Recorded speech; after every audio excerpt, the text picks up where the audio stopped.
Assalamualaikum warahmatullahi wabarakatuh. Alhamdulillah bi ni'matihi tatimmus shalihat. Wassalatu wassalamu ala sayyidina Muhammad Nabiyyir rahmat wa ala alihi wa ashabihi afdalus salami wa azkas salawat, amma ba'd. A'udzu billahi minasy syaithanir rajim. Bismillahirrahmanirrahim. Subhanalladzi asra bi'abdihi lailan minal masjidil harami ilal masjidil aqsa alladzi barakna hawlahu linuriyahu min ayatina innahu huwas samiul basir. Surah Al-Isra.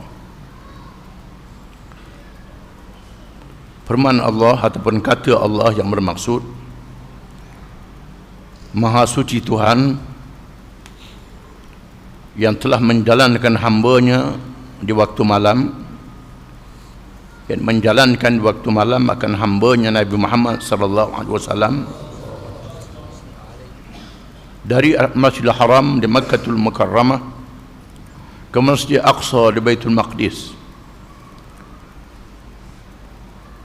yang telah kami berkati di kelilingnya, supaya kami menunjukkan kepadanya akan ayat-ayat kami, yakni tanda-tanda ketuhanan kami. Sesungguhnya Dialah, yakni Allah, Tuhan yang Maha mendengar lagi Maha melihat. Yang hormati pengurusi majelis, Al-Fadhil Tuan Imam, pengurusi masjid dan seluruh jawatan kuasanya, muslimin dan muslimat, hadirin dan hadirat yang dihormati dan dikasihi sekalian. Menjadi kelaziman kepada umat Islam di seluruh dunia, apabila tiba bulan Rajab, mereka menyambut peristiwa Isra dan Mi'raj. Walaupun para sahabat radhiyallahu anhum berkhilaf atau bertelengkah dalam menentukan tarikh Isra dan Mi'raj, kerana di masa itu masa yang penuh cabaran, ketika para sahabat menghadapi tekanan dan penindasan. Tetapi peristiwa ini tetap dan sebenarnya berlaku kerana sabit dengan nas Al-Quran dan hadis-hadis yang sahih lagi mutawatir yang diriwayatkan oleh ramai para sahabat radhiyallahu anhum yang tidak boleh dinafikan. Peristiwa ini sangat besar, bukan sahaja kepada diri Nabi Muhammad sallallahu alaihi wasallam, bahkan kepada seluruh manusia. Firman Allah Ta'ala dalam surah yang sama, wa ma ja'alna ar-ru'ya allati araynaka illa fitnatan linnas, dan tidaklah kami jadikan perkara-perkara yang engkau lihat pada malam Isra dan Mi'raj itu malaikat menjadi ujian kepada manusia. Sebenarnya menjadi ujian kepada manusia. Ada orang-orang yang telah beriman menjadi murtad, menjadi kufur semula, dengan sebab dinyatakan peristiwa Isra dan Mi'raj ini. Peristiwa ini menjadi cabaran yang besar kepada Nabi SAW dan penghormatan yang terlalu tinggi untuk membezakannya dengan nabi-nabi dan rasul-rasul yang lain. Allah Ta'ala melakukan peristiwa ini banyak pengajaran kepada umat Islam dan seluruh manusia. Bukan sahaja peristiwanya berlaku pada diri Nabi SAW, sebenarnya itulah juga cabaran yang dihadapi oleh umat Islam sehingga hari kiamat, dan seluruh mereka menamatkan ajal mereka bertemu dengan Allah Subhanahu wa ta'ala. Allah Subhanahu wa ta'ala melakukan peristiwa ini untuk menjemput Nabi sallallahu alaihi wasallam menjadi tetamu kerajaannya yang besar, kerajaan yang tidak ada bandingan dan tandingan. Sekiranya kerajaan di dunia ini melayan tetamu negara dibawa ke dalam bilik gerakan negara untuk melihat segala apa yang dilakukan, perancangan, projek, program, menandakan kekuasaan, kebesarannya. Adapun pada malam Isra' dan Mi'raj itu, Nabi kita Muhammad SAW bukan dibawa dalam satu bilik yang sempit, dibawa ke alam yang luas, luas di luar daripada kemampuan ukuran akal dan ilmu yang ada pada manusia. Dibawa melawat ke alam langit dan bumi, alam dunia, alam barzakh dan alam akhirat. Ditunjukkan manusia sejak Adam alaihi salam sehingga manusia yang terakhir, sehingga hari kiamat. Ditunjukkan alam yang nyata dan alam yang gaib, makhluk yang sebaik-baiknya dan makhluk yang sejahat-jahatnya. Perjalanan yang jauh ini memang tidak mampu diukur dengan ilmu yang ada pada manusia sehingga hari ini. Bagaimana boleh dilakukan perjalanan dari Mekah ke Baitul Maqdis di zaman tidak ada alat-alat yang canggih, kemudian naik ke langit sehingga ke Sidratil Muntaha, mengatasi langit yang ketujuh, sedangkan langit yang pertama bintang cakrawalanya belum mampu diterka dan dikesan oleh manusia. Nak kesan pun tak boleh dengan semuanya dengan alat-alat yang canggih. Firman Allah Ta'ala, وَلَقَدْ زَيَّنَّا السَّمَاءَ الدُّنْيَا بِمَصَابِيحَ وَجَعَلْنَاهَا رُجُومًا لِلشَّيَاطِينِ وَأَعْتَدْنَا لَهُمْ عَذَابَ السَّعِيرِ. Dan sesungguhnya kami telah hiasi langit dunia ini dengan lampu-lampu bintang, cakrawala, bulan dan matahari, dan kami jadikan daripadanya serpihan-serpihan yang merejam syaitan-syaitan yang mencoba untuk mencuri rahsia kebesaran Allah yang tak diizinkan, dan kami seksakan mereka dengan azab yang membakar. Kalangan ahli sains angkasa lepas menyatakan bahawa di sana ada bintang, cakrawala yang berada di langit dunia ini tak mampu dikesan kerana jaraknya triliun tahun perjalanan cahaya, bukan perjalanan udat suara sebagaimana ukuran kapal terbang pada hari ini. Perjalanan cahaya triliun tahun tak mampu diukur dengan berapa jarak kilometer dengan tahun perjalanan yang paling laju sekalipun. Bagaimana boleh dilakukan hanya pada satu malam sahaja? Kepada sesiapa yang memahami bahasa Arab, bahasa Al-Quranul Karim, perkataan subhana, maha suci Tuhan, mengikut ilmu nahwu maf'ulul mutlaq, kepada perkataan usabbihu subhana, aku mengucap tasbih, mempersucikan Allah dengan setinggi-tinggi dan semulia-mulianya, tidak ada tandingan, tidak sama dengan makhluk, tidak mampu diukur dan dibilang oleh kita. Nikmatnya saja tak mampu dikira, apalagi perkara-perkara yang lain. Perkataan subhana yang diberi pahala yang besar kepada siapa yang menyebutnya. Subhanallah, Subhanallah bihamdihi subhanallahil azim, yang diulangi bersama-sama dengannya kalimah-kalimah yang bersama dengannya diampunkan dosa-dosa walaupun laksana pasir yang ada di bumi.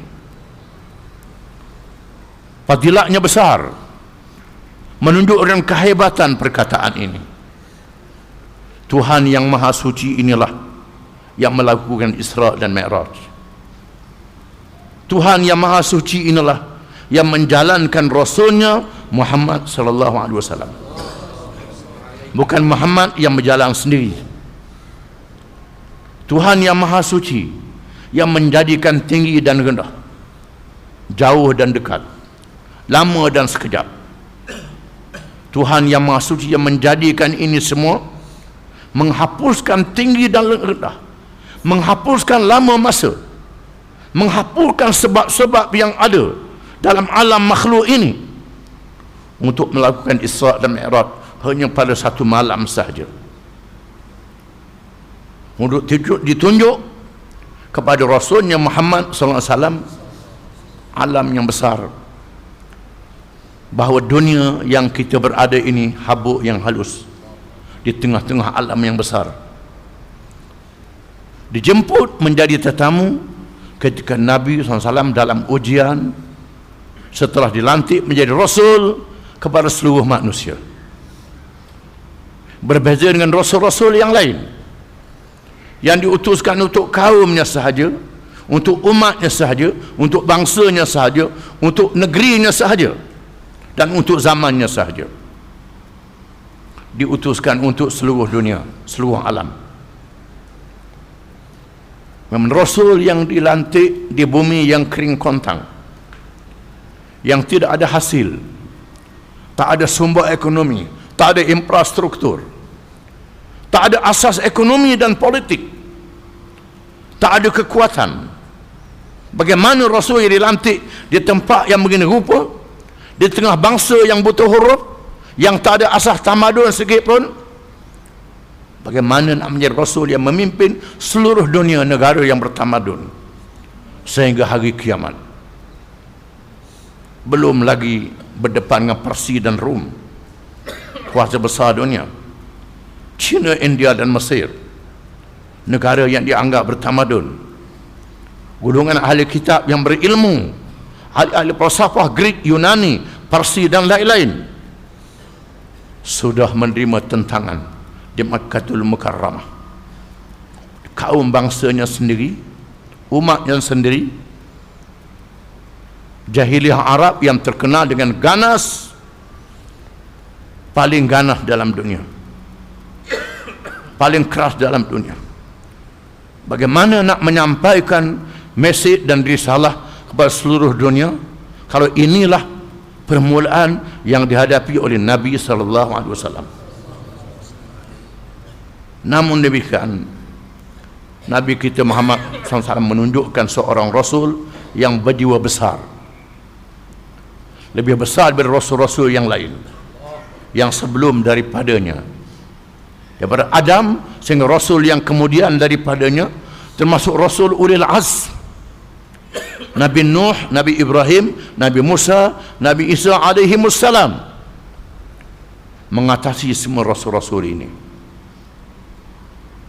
Kehebatan pribadi ditunjuk dalam perjuangan di peringkat awal sebelum berhijrah ke Madinah, sebelum diri kemenangan untuk mendirikan negara dan memimpin masyarakat yang paling majmuk dalam sejarah manusia.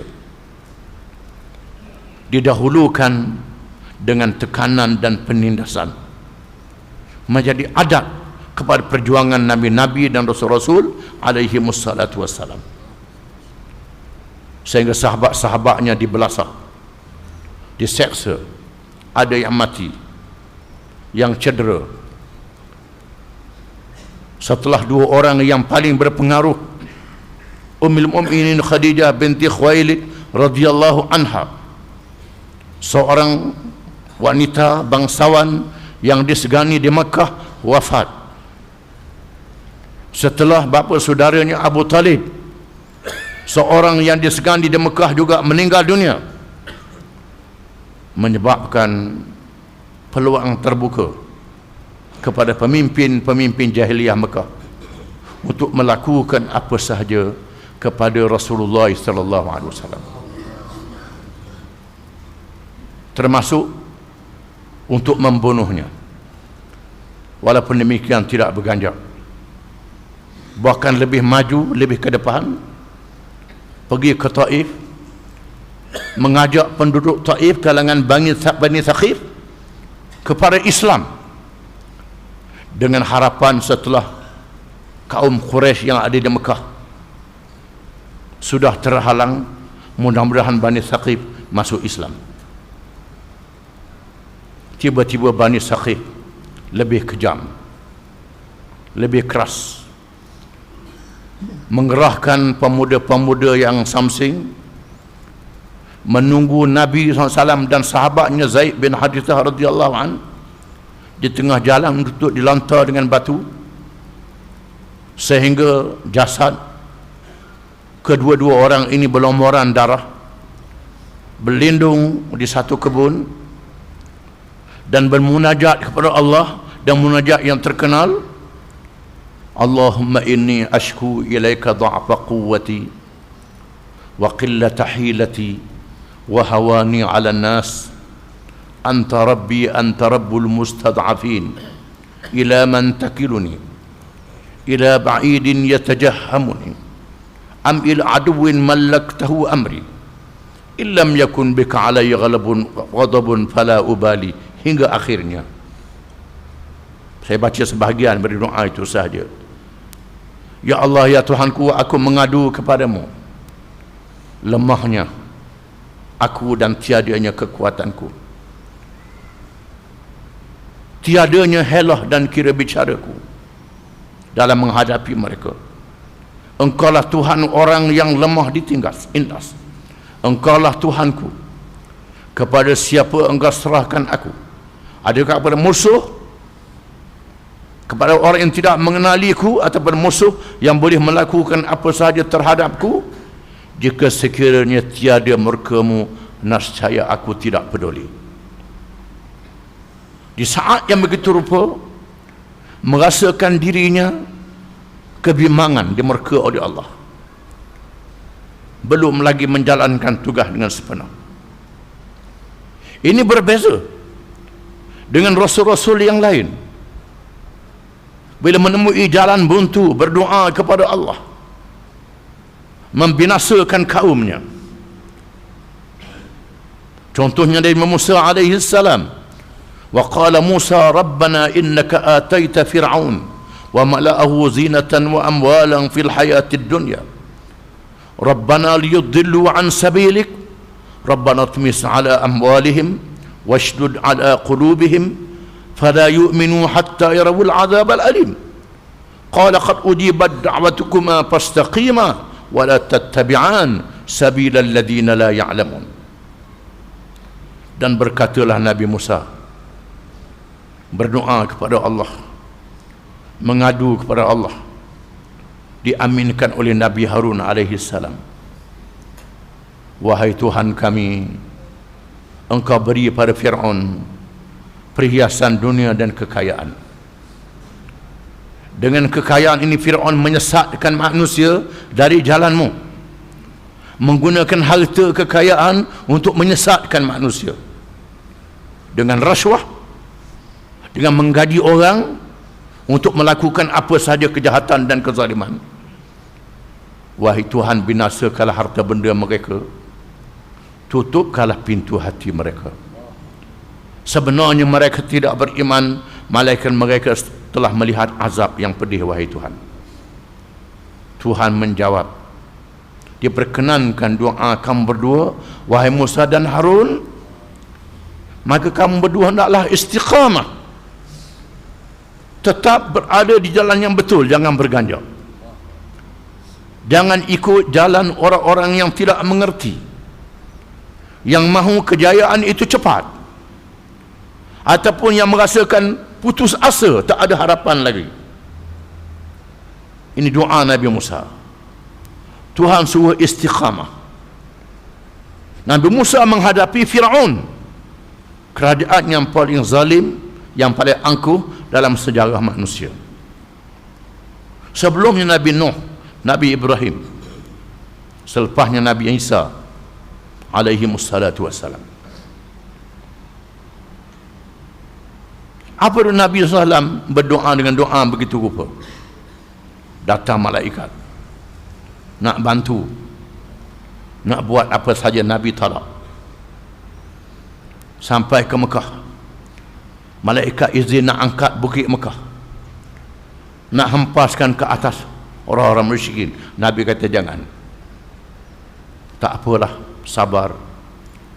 Walaupun mereka yang ada pada hari ini tak beriman, boleh jadi anak dia, cucu dia, cicit dia, zuriat yang akan datang. Di sinilah ketinggian pribadi Nabi sallallahu alaihi wasallam, kebesaran jiwanya, ketinggian kesabarannya dalam menghadapi ujian. Di saat inilah dijemput menjadi tetamu Allah pada malam Isra dan Mi'raj,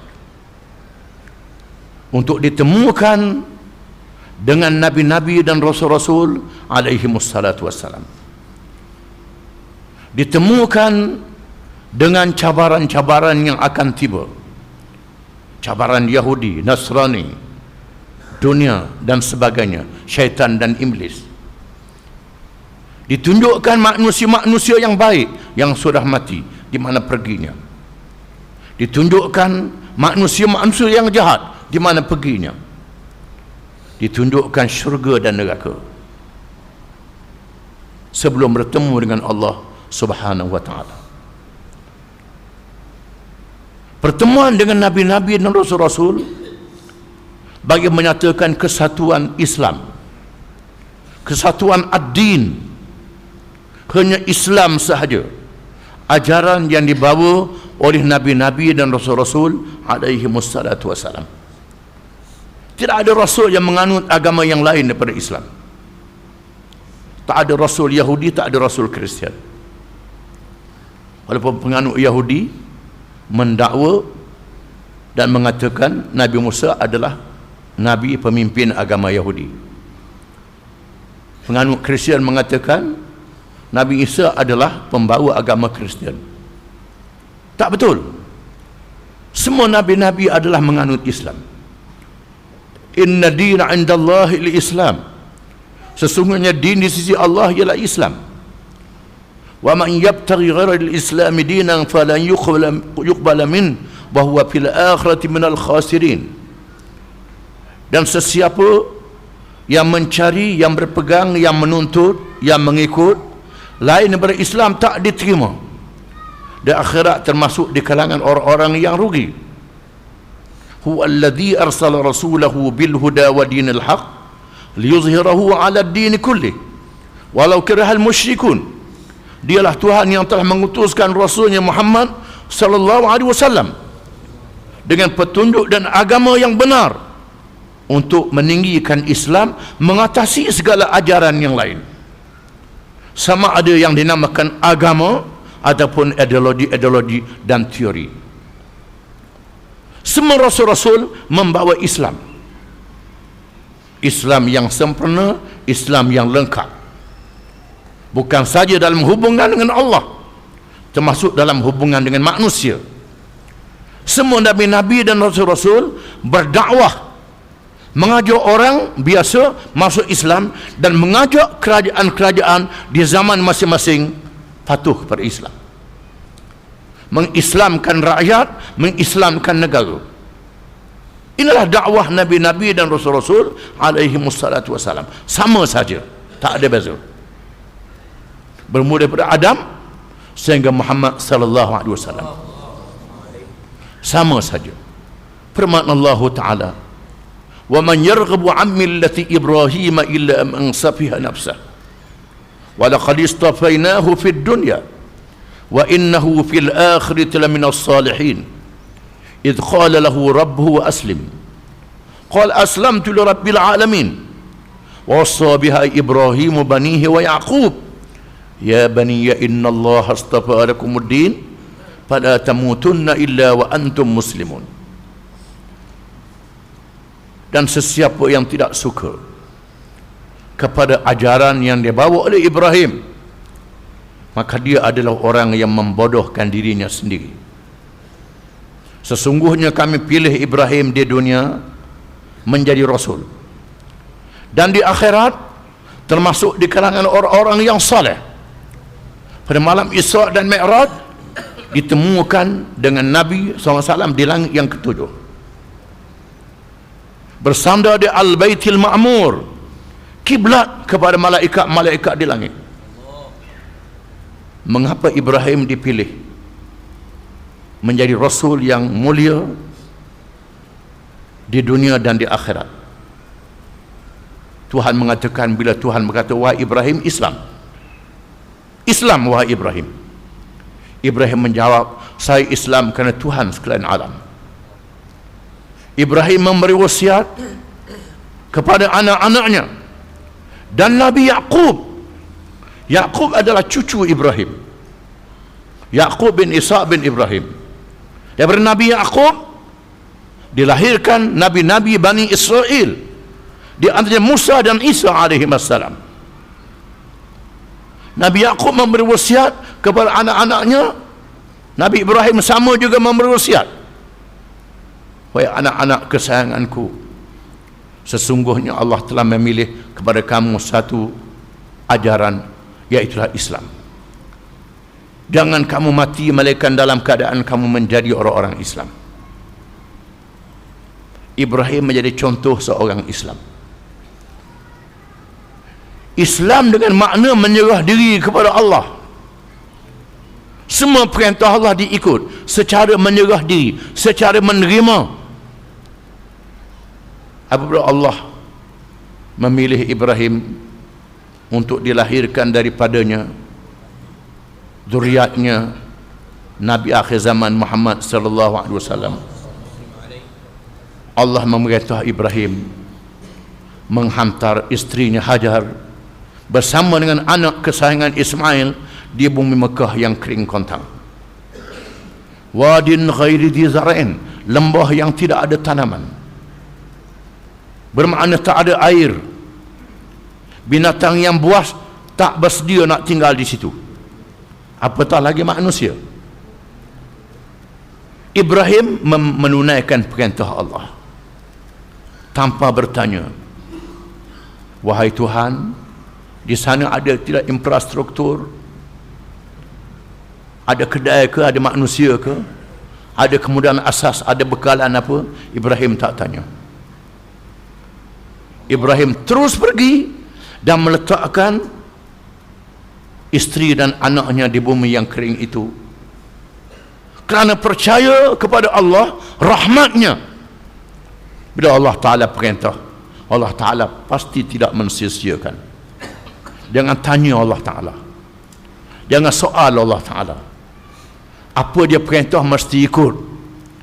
Sama ada kita tahu hikmat tak tahu hikmat, tetap Allah itu adil, tetap Allah itu penuh dengan rahmat yang tidak terhingga. Jangan tanya apa saja hukum Allah. Inilah makna Islam. Allah menguji Ibrahim menyembelih anaknya Ismail. Setelah membesar, boleh berjalan dengan ayah dia, Ibrahim bersedia menunaikan perintah. Ismail sedia menyerah diri. Allah membatalkan perintah itu. Itu hanya ujian untuk menunjukkan makna Islam itu ialah menyerah diri kepada Allah dalam semua perkara yang diperintah oleh Allah kepada manusia, menunaikan tugas di atas muka bumi ini, iaitu 3 tugas yang besar. Yang pertama ditugaskan untuk beribadat, yang kedua ditugaskan untuk berkhilafah, yang ketiga ditugaskan untuk menunaikan amanah.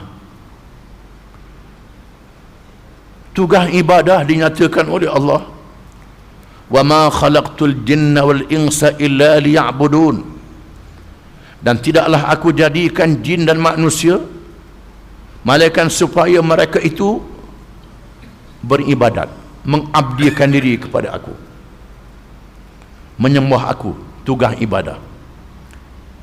Tugas khilafah ataupun khalifah dinyatakan oleh firman Allah Ta'ala, wa idh qala rabbuka lil malaikati inni ja'ilun fil ardi khalifah qalu ataj'alu fiha man yufsidu fiha wa yasfiku ad-dima' wa nahnu nusabbihu bihamdika wa nuqaddisu lak qala inni a'lamu ma la ta'lamun. Dan ingatlah apabila Tuhan berfirman kepada malaikat, sesungguhnya aku nak jadikan di atas muka bumi itu khalifah, nak jadikan Adam dan zuriatnya khalifah. Lalu malaikat berkata, adakah kau nak jadikan di bumi itu satu makhluk yang akan menumpahkan darah, berbunuhan di antara satu sama lain, yang melakukan kejahatan? Padahal kami makhluk malaikat ini sentiasa memujamu, wahai Tuhan, mengapa tak tugaskan kami? Malaikat berlomba-lomba nak tunaikan perintah Allah. Mengapa tak tugaskan kami? Tuhan kata, aku tahu apa yang kamu tidak tahu. Kamu tak layak bertugas di bawah manusia yang layak. Tugas amanah dinyatakan oleh firman Allah Ta'ala, inna aradna al-amanata ala as-samawati wal-jibal fa'abayna an yahmilnaha wa ashfaqna minha wa hamalaha al-insan innahu kana zaluman jahula. Sesungguhnya kami telah membentangkan, memamerkan amanah, satu perkara yang dinamakan amanah, kepada langit, bumi, bukit, buka dan gunung ganang. Tiba-tiba makhluk yang besar, bukit, buka, gunung ganang, termasuk gunung Everest yang paling tinggi dalam dunia, langit, semuanya tak bersedia, enggan, takut. Namun manusia bersedia untuk mengambil tugas ini, dan manusia itu sangat zalim lagi sangat jahil. Tugas beribadat itu, yang pertama, menyembah Allah dalam upacara ibadat, ruh dan jasad, harta dan segala nikmat, melalui sembahyang, puasa, zakat, haji, bersumpah dengan nama Allah, bernazar, menyembelih korban, berzikir, bertahmid, bertahlil, berdoa, beristighfar dan lainnya hanya kepada Allah dengan cara yang diatur, diajar oleh Allah. Mengabdikan diri juga dengan makna patuh kepada semua perintah Allah, halal dan haram, boleh tak boleh, buat itu, buat ini. Bila Allah Ta'ala perintah, tak boleh ditolak. Kerana dalam ayat Isra' dan Mi'raj sendiri Allah Ta'ala menyebut, subhanalladzi asra bi'abdihi, maha suci Tuhan yang telah menjalankan waktu malam akan hambanya. Allah menamakan Rasulnya yang mulia Muhammad sallallahu alaihi wasallam adalah hambanya. Semua manusia adalah hamba, semua makhluk adalah hamba. Tuhan menamakan kita hamba. Kita bukan rakyat Allah Ta'ala, kita bukan warga negara Allah Ta'ala, kita bukan pekerja Allah Ta'ala, bukan buruh Allah Ta'ala, bukan pegawai Allah Ta'ala. Apa beza di antara hamba dengan nama-nama yang lain? Kalau kita rakyat, warga negara, kita boleh kata tak setuju dengan Allah Ta'ala. Kalau kita pegawai Allah Ta'ala, kita tak setuju dengan Allah, letak jawatan daripada Allah Ta'ala. Kalau kita ni pekerja Allah Ta'ala, buruh Allah Ta'ala, tak setuju dengan Allah, kita mogok, tunduk perasaan pada Allah Ta'ala. Tak boleh, kerana setiap detik hidup kita ni diberi oleh Allah Ta'ala.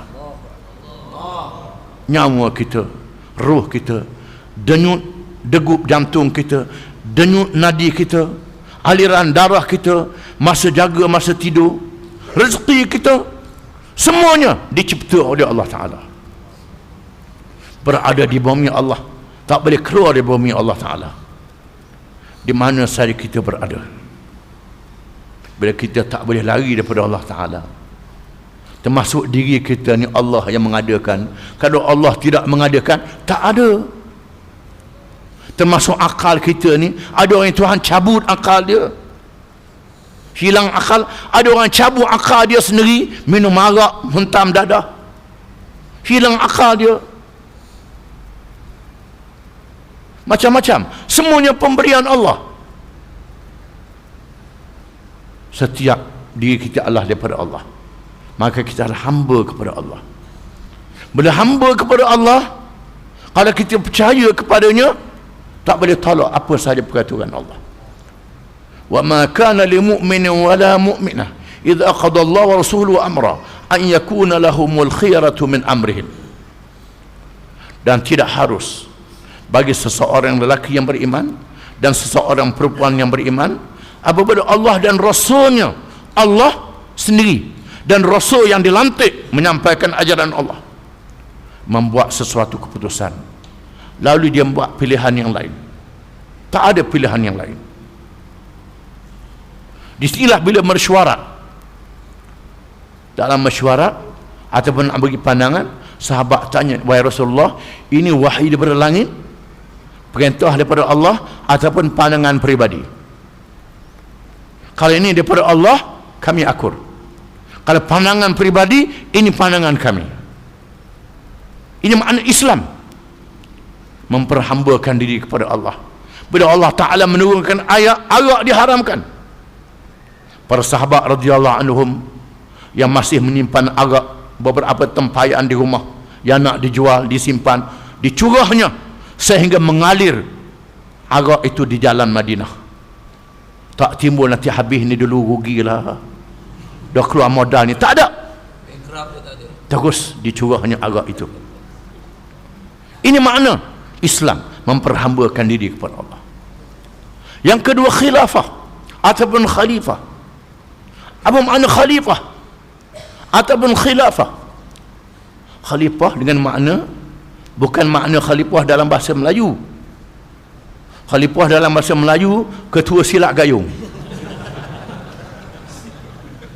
Khalifah ataupun khilafah dalam bahasa Arab, ulama menghuraikan Ibnu Khaldun dalam muqaddimah dia, Al-Mawardi dalam Ahkam Sultaniyah, Abu Ya'la Al-Farad Ahkam Sultaniyah, dan ulama-ulama yang lain mengatakan khilafah itu ialah iqamatud din wa siyasatud dunya bih, menegakkan ad-din, menegakkan Islam ini, dan mentarbiyah urusan dunia dengan Islam. Dunia ditarbiyahkan dengan Islam. Ada perkara yang dinaskan, perkara yang didiamkan. Yang dinaskan kita mesti akur. Nah yang umum jangan keluar dari nah umum. Yang didiamkan kita boleh buat kajian, boleh fikir sendiri, terlalu banyak. Perkara yang tak mungkin dipikir oleh akal manusia tak boleh capai, maka dinaskan. Kalau pilih yang lain, mesti tak berjaya. Ditunjuk semua malam Isra' dan Mi'raj itu. Peranan khilafah ini membawa Nabi menegakkan, berusaha nak menegakkan negara untuk menjalankan khilafah dengan perjuangan. Semua Nabi-Nabi dan Rasul-Rasul menegakkan khilafah dengan perjuangan, bukan dengan percuma. Ada Nabi yang meninggal dunia, wafat sebelum tiba masa. Nabi yang dibunuh. Ada Nabi yang berjaya menegakkan negara. Nabi Daud menegakkan negara, dinamakan khilafah. Khilafah Daud dinamakan khalifah. Nabi Sulaiman anaknya dinamakan raja. Tak penting khalifah ke raja ke presiden ke apa, yang penting iqamatud din wa siyasatud dunya bih. Ini penting. Tuhan sebut khalifah pun Tuhan sebut, raja pun Tuhan sebut, imam pun disebut dalam Quran. Dalam hadis disebut siasah, politik.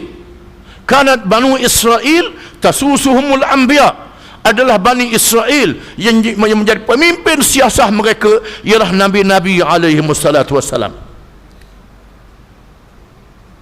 Orang Melayu tak boleh sebut politik dalam masjid.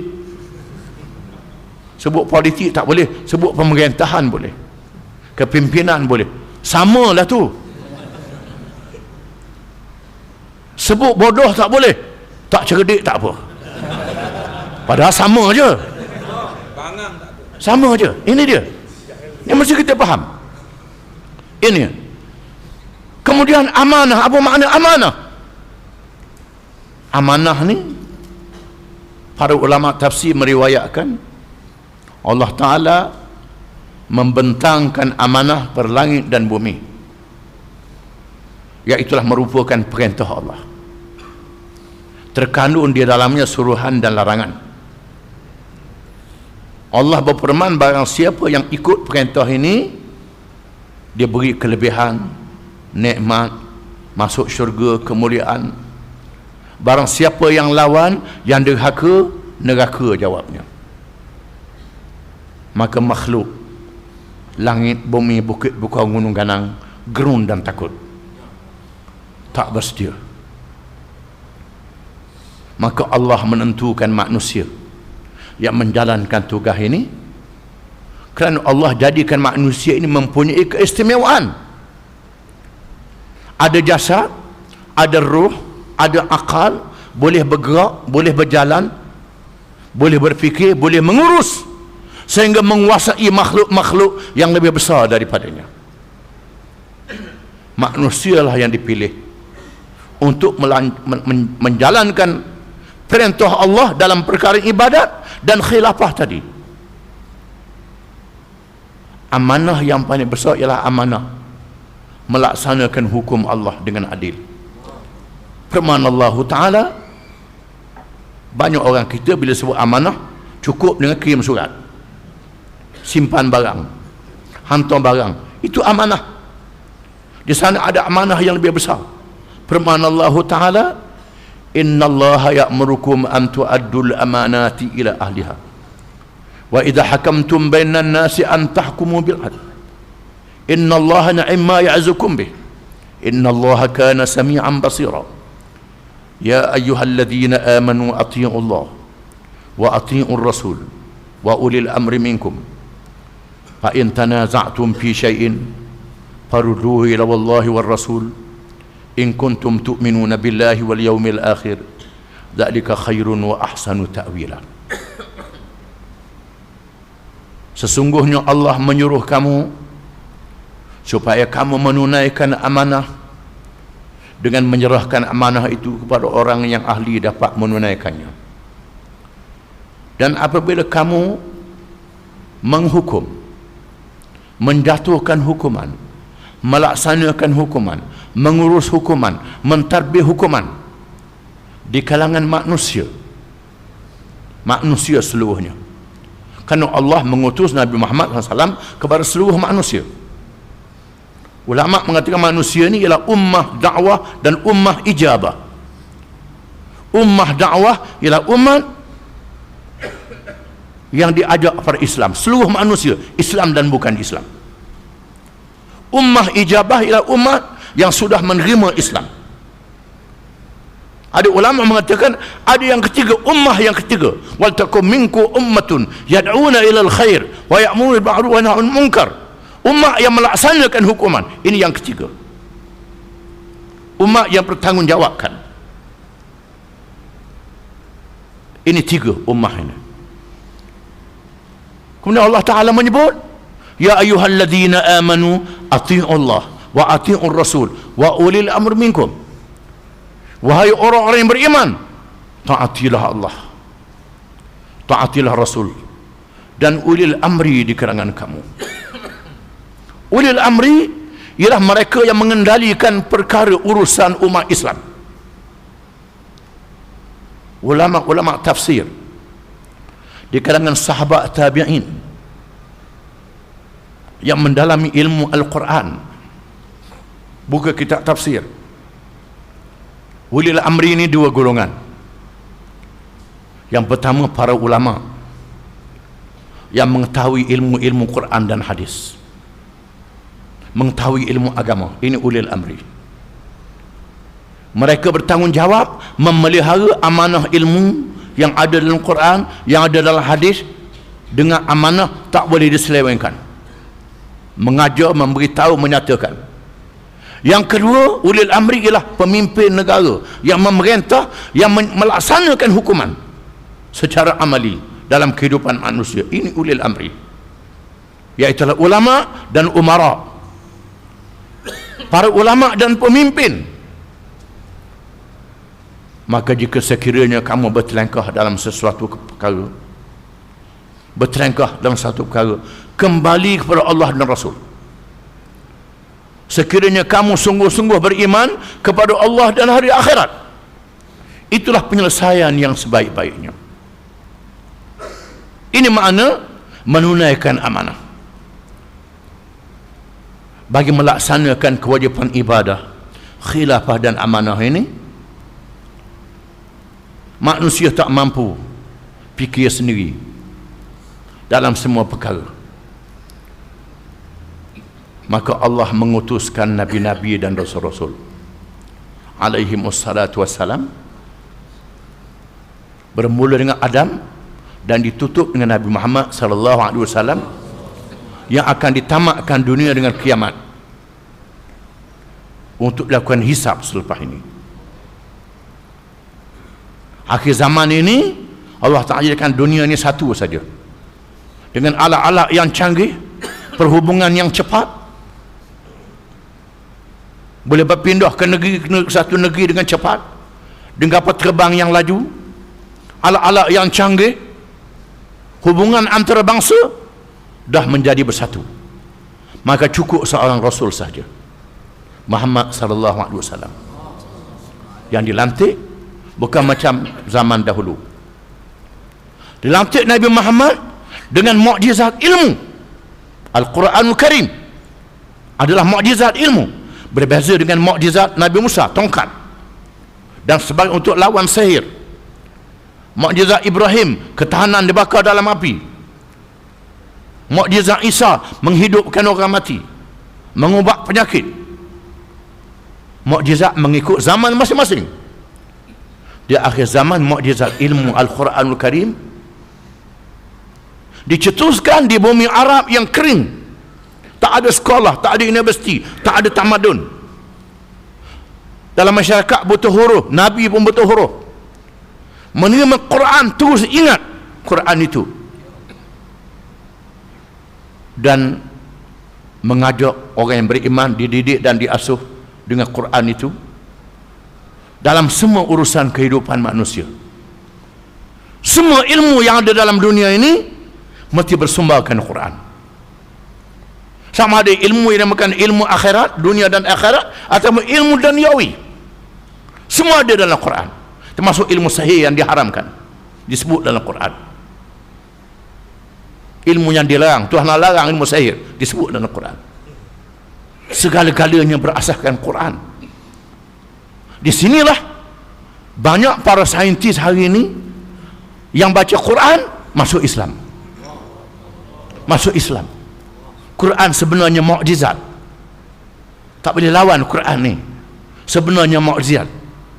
Bukan pengkaji-pengkaji agama, perbandingan agama. Bila dibaca semua kitab-kitab suci ni, Quran adalah sebenarnya daripada Allah, tak boleh lawan.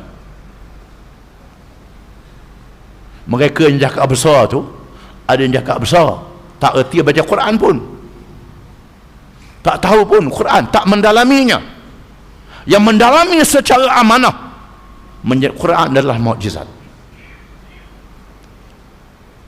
Maka Allah memperkasakan Nabi SAW pada malam Isra dan Mi'raj,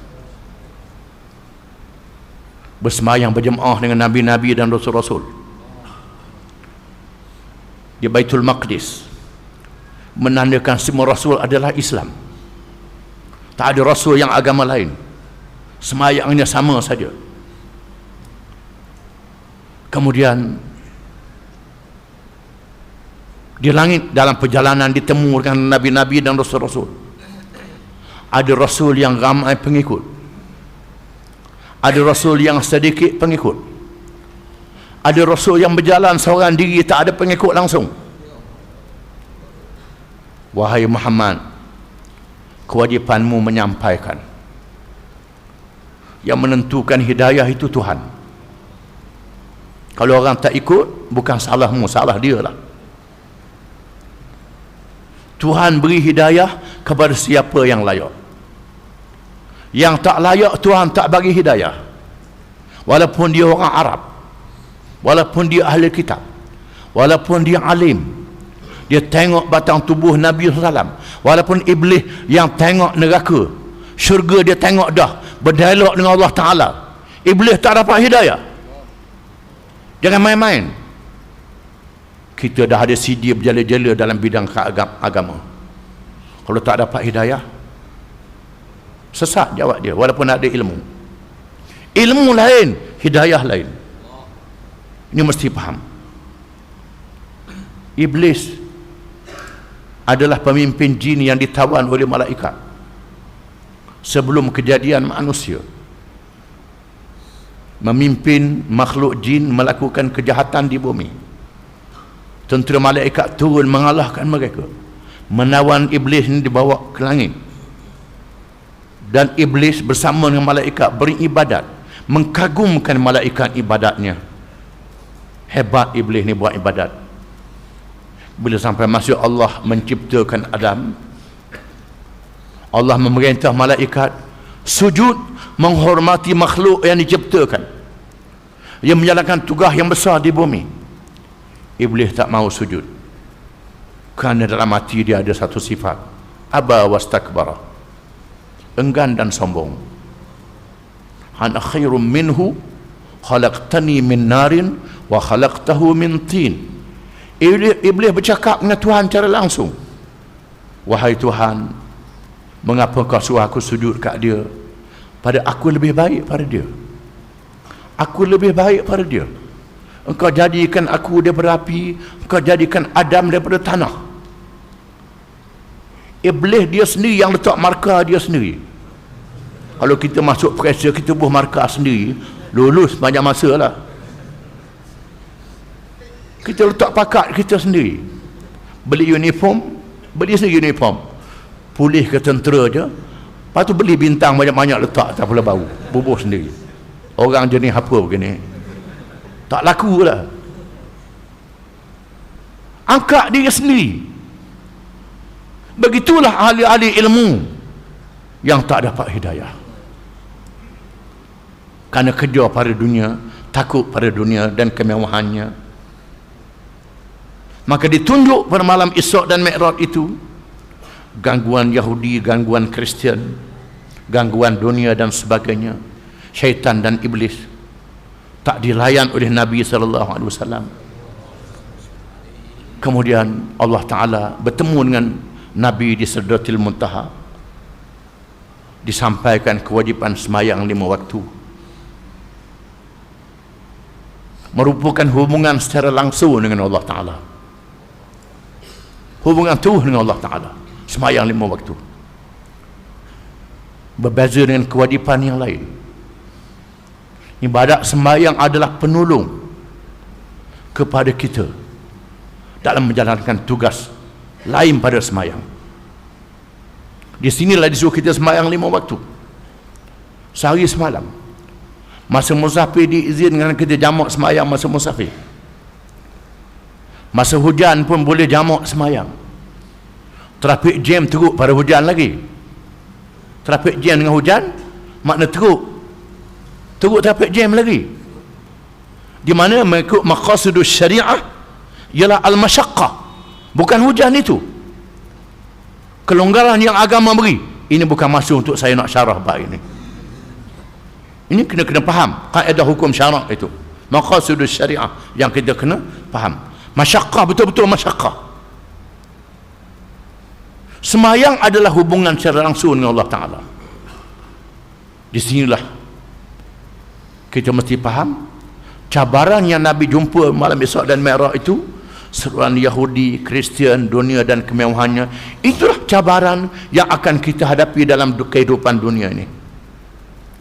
Nabi tak layan, bertemu dengan Allah selamat. Makna kalau layan, sesat.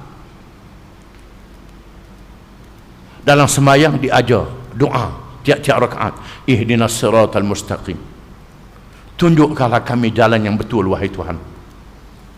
Tiap-tiap rakaat, siratal ladzina an'amta 'alaihim, jalan orang-orang yang telah Kau nikmati ke atas mereka, ghairil maghdubi 'alaihim, bukan jalan orang yang sesat, yang diberkahi ke atas mereka, yang diberkahi ke atas mereka, yang tahu tapi tak ikut, ada ilmu tak pakai dengan ilmu. Ini al-maghdubi 'alaihim. Bukan saja Yahudi dan Nasrani, termasuklah orang Islam pun, kalau tahu Islam tak ikut. Waladhdallin, yang jahil, yang sesat, tak tahu apa-apa. Sembahyang menjadi pemelihara. Dan bila Nabi berhijrah ke Madinah, selepas Isra' dan Mi'raj, Nabi bertemulah dengan golongan Ansar, iaitu orang Madinah yang bersedia menyerahkan tanah air mereka, menyerahkan diri dan harta benda mereka untuk menegakkan negara dan masyarakat.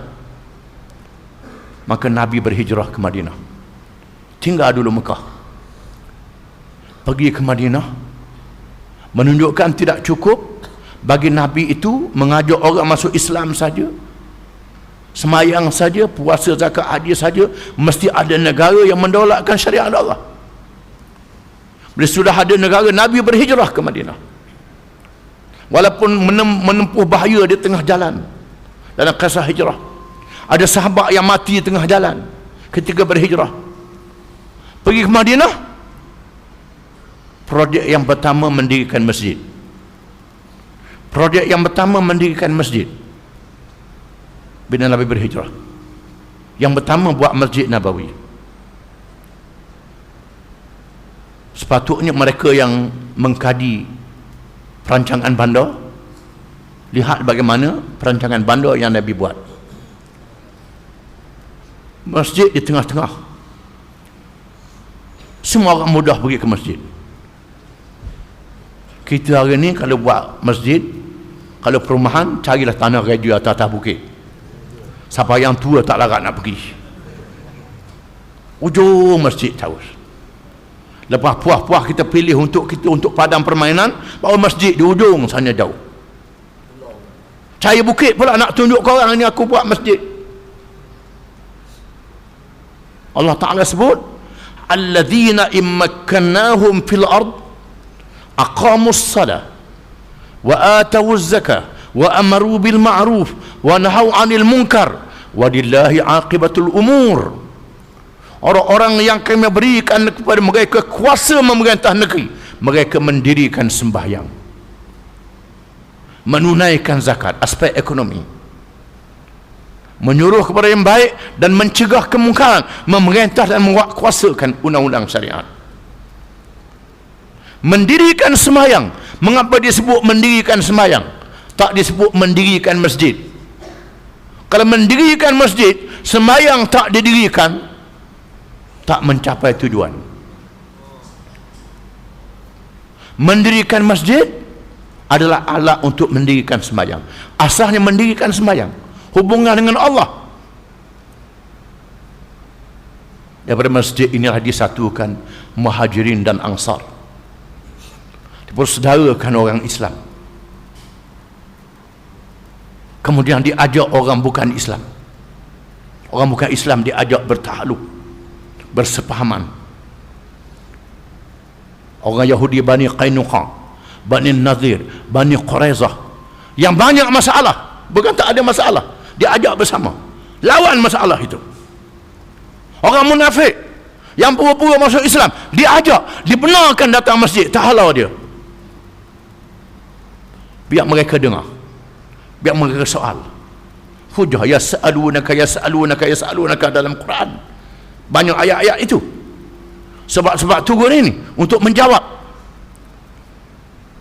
Dan orang Islam adalah tonggak orang Islam, disatukan Muhajirin dan Ansar, dipersaudarakan. Masa ada Nabi, boleh selesai masalah dengan senang. Bila Nabi dah wafat, belum lagi ditanam jenazah Nabi, sahabat berhimpun di Saqifah Bani Sa'idah. Sebahagian saja mengendalikan urusan mengabomikan jenazah. Setelah mereka sembahyang masing-masing, tak ada siapa jadi imam. Sembahyang masing-masing. Beza dengan sembahyang jenazah orang lain. Sembahyang jenazah Nabi ni masing-masing sembahyang, tak ada imam. Tak ada siapa sanggup jadi imam. Sembahyang masing-masing. Pergi berhimpun ramai-ramai di Saqifah Bani Sa'idah. Kemudian beberapa orang keluarga dan sahabat terdekat mengendalikan urusan. Berbahas di Saqifah Bani Sa'idah, tempat cetak Quran hari ini di Madinah. Di situlah tempat mereka berhimpun. Hari ini dia tempat bangun kompleks cetak Quran. Itu Saqifah Bani Sa'idah. Ada 3 calon, iaitulah Ahlul Bait Sayyidina Ali, Ansar Sa'ad bin Ubadah, kemudian Muhajirin Abu Bakar. Akhirnya majoriti pilih Abu Bakar. Semua patuh pada Abu Bakar jadi khalifah. Selepas negara Islam berkembang, sahabat-sahabat dihantar. Zaman Nabi pun dah ada yang dihantar. Masa Nabi hidup, ada Nabi hantar ke Yaman, Nabi hantar ke Mekah, ke Taif, hantar ke macam-macam.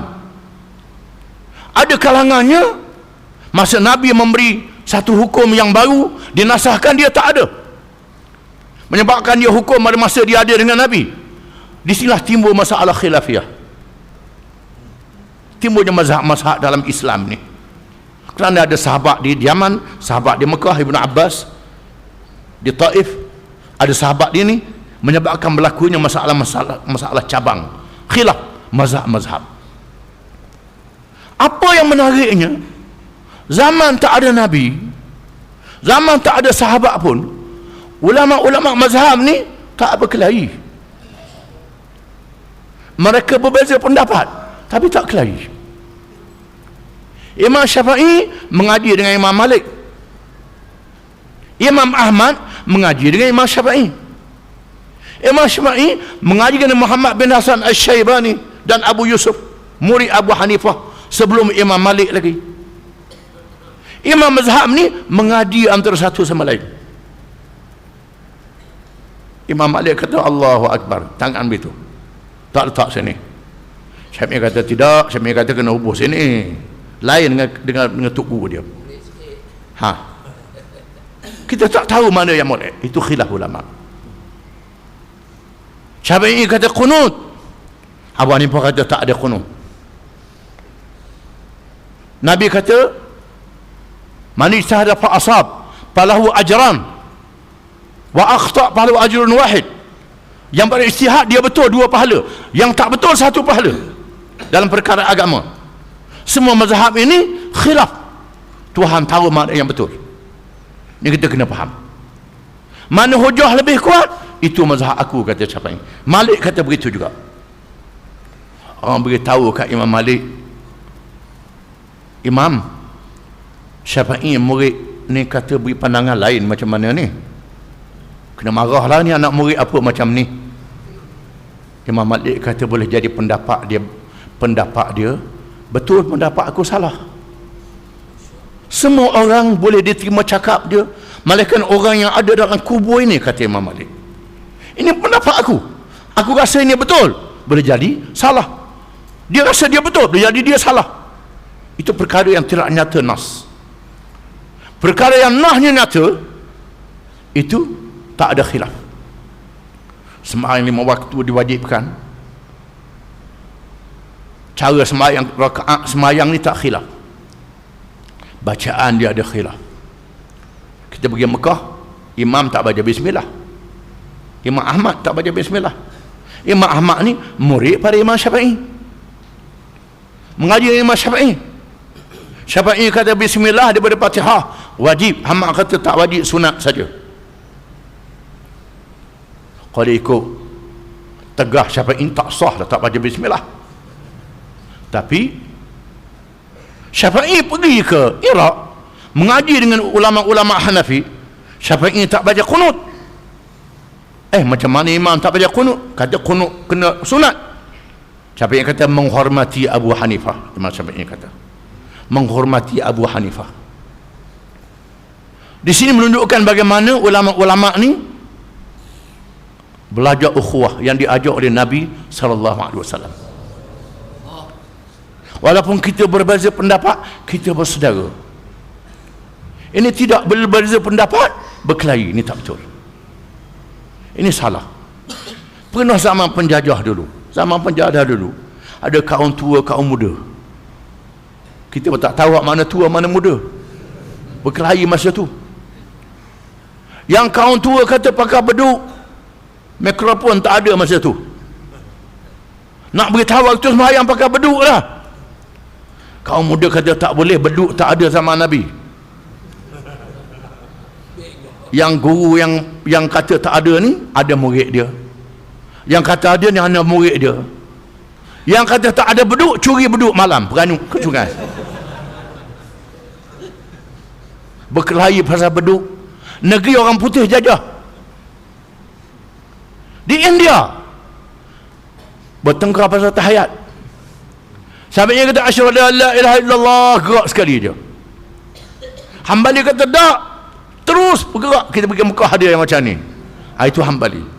Terus bergerak ni. Hanafi kata tidak, pakai begitu aja. Bergerak tu pakai begitu teruslah. Di India Hanafi banyak. Orang Syafi'i sembahyang masjid Hanafi. Yang Syafi'i buat tangan begini, yang Hanafi keram, dia pegang jari tengah sembahyang. Bertumbuk tengah sembahyang. Bertumbuk tengah sembahyang. Negeri orang putih jajah. Ini ulama terbilang. Ulama mazhab Maliki Al-Jassas. Al-Jassas ni seorang alim mazhab Maliki yang mengatakan sunat letak tangan di sini. Dia Maliki, letak tangan di sini. Dia pergi ke Andalus, Spanyol. Masa tu masih dikuasai oleh Islam. Andalus ni mazhab Maliki. Orang tahu Al-Jassas ni ulama besar. Bukan sebarangan ulama besar. Orang tahu nama dia, orang tak kenal dia. Dia pergi ke Cordoba atau Granada, saya tak ingat bandar dia pergi. Terus masuk dalam masjid, Allahu Akbar, letak tangan sini. Semua orang sana tak letak tangan. Ada kan jemaah kata, kafir mana sembahyang dalam masjid kita ni?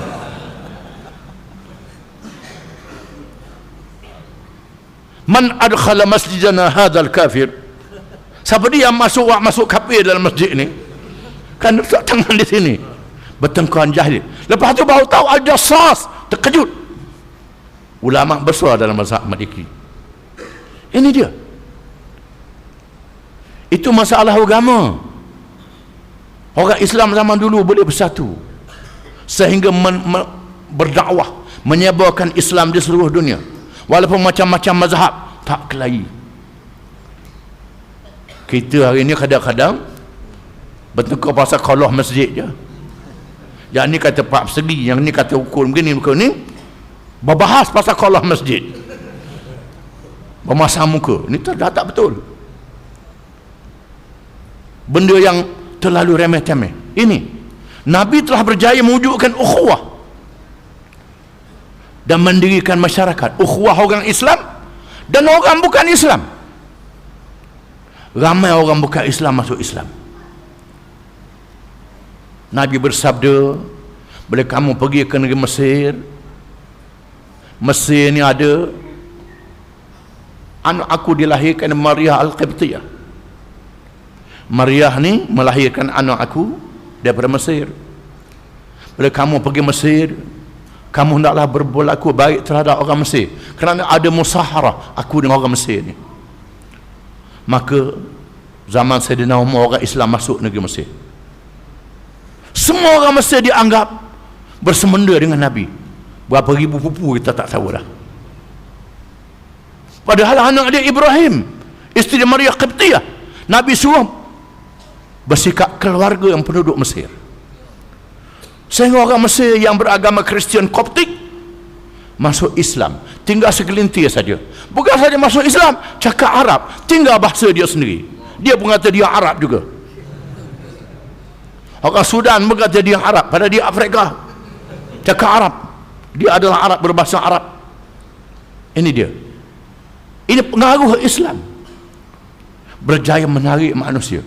Kita hari ini macam mana kita nak tarik orang ikut Islam? Kita orang Islam tu tak beramal, tak sanggup menelan pahitnya beramal, nak yang manis saja, yang manis saja, yang pahit kita buang. Yang pahit itu obat, yang manis pun obat. Semua ajaran Islam adalah rahmat. Kalau kita baca Quran saja, baca hadis saja, tak amal, samalah dengan kita pergi hospital, jumpa doktor pakar. Doktor pakar bagi obat yang terbaik. Doktor pakar pun tulis obat ni kena makan 2 kali sehari. Kita pun balik ambil kertas tu tanpa di dinding, macam tapak Quran lah, cari kha yang cantik, tapak ayat Quran tu. Lepas tu baca, makan 2 kali sehari, makan 2 kali sehari. Obat kita tak makan pun. Inilah baca ayat Quran bagaimana dengan tajwidnya, dengan qiraatnya, dengan tartilnya, tapi tak amal. Bagaimana nak menyelesaikan masalah kita? Di sinilah gambaran Isra' dan Mi'raj ini keseluruhannya gambaran umat Islam. Bagaimana menghayati Islam, sembahyang menjadi penolong, kemudian berkembang seluruh ajaran yang lain yang sanggup menghadapi berbagai-bagai cabaran. Itulah makna Isra' dan Mi'raj. Bukan kita dengar cerita saja. Banyak kita dengar cerita saja, baca cerita dia saja, tak tahu Isra' Mi'raj ni berkait dengan kita. Bukan saja dengan Nabi duduk seronok cerita saja. Di sini perkara yang sangat penting yang perlu kita hayati bila memperingati Isra' dan Mi'raj yang Tuhan sebut dalam Quran. Quran adalah hudal linnas, petunjuk pada manusia sehingga hari kiamat. Wallahu alam. Aqul rasulullah azim li wa lakum wa akhiru da'wana alhamdulillah rabbil alamin. Takbir. Allah.